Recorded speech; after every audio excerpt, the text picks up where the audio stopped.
Hi everyone, welcome back to my YouTube channel. ನಾನು ನಿಮ್ಮ ಪ್ರೀತಿಯ ಚರಿ. ಸೊ ಇವತ್ತಿನ ವ್ಲಾಗಲ್ಲಿ ಮಾವಿನಕಾಯಿ ಚಿತ್ರಾನ್ನ ಮಾಡುವ ಈಸಿ ರೆಸಿಪಿನ ನೋಡ್ಕೊಳ್ಳೋಣ ಬನ್ನಿ.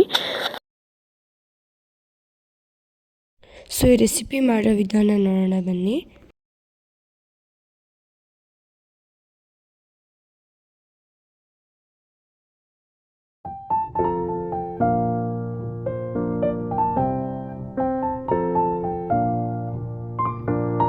ಸೊ ಎಣ್ಣೆ ಕಾಯ್ದ್ಮೇಲೆ ಅದಕ್ಕೆ ಕಡಲೆಬೀಜ ಹಾಕಿ, ಕಡಲೆಬೇಳೆ ಮತ್ತು ಉದ್ದಿನಬೇಳೆ ಹಾಕಿ ಅದನ್ನು ರೋಸ್ಟ್ ಮಾಡ್ಕೊಳ್ಳಿ.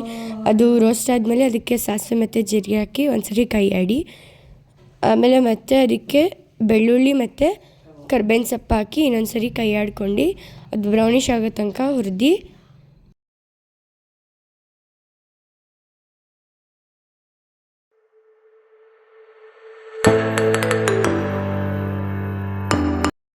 ನೀಟಾಗಿ ಹಾಕಿದ್ದೆಲ್ಲ ರೋಸ್ಟ್ ಆದಮೇಲೆ ಇದಕ್ಕೆ ಮೆಣಸಿನ್ಕಾಯಿ ಮತ್ತು ಈರುಳ್ಳಿನ ಹಾಕಿ ಒಂದ್ಸರಿ ನೀಟಾಗಿ ಫ್ರೈ ಮಾಡ್ಕೊಳ್ಳಿ.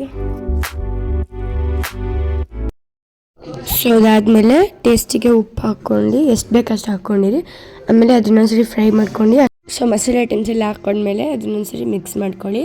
ಇವಾಗ ಮೇನ್ ಇಂಗ್ರೀಡಿಯೆಂಟ್ ಮಾವಿನಕಾಯಿನ ತುರಿದಿಟ್ಕೊಂಡಿದ್ದೀವಲ್ಲ ಅದನ್ನು ಹಾಕ್ಕೊಂಡು ಒಂದ್ಸರಿ ನೀಟಾಗಿ ಫ್ರೈ ಮಾಡ್ಕೊಳ್ಳಿ. ಎಲ್ಲ ಕಡೆ ಅದು ಹುಳಿ ಎಲ್ಲ ಬಿಡೋಂಗೆ ಫ್ರೈ ಮಾಡ್ಕೊಳ್ಳಿ.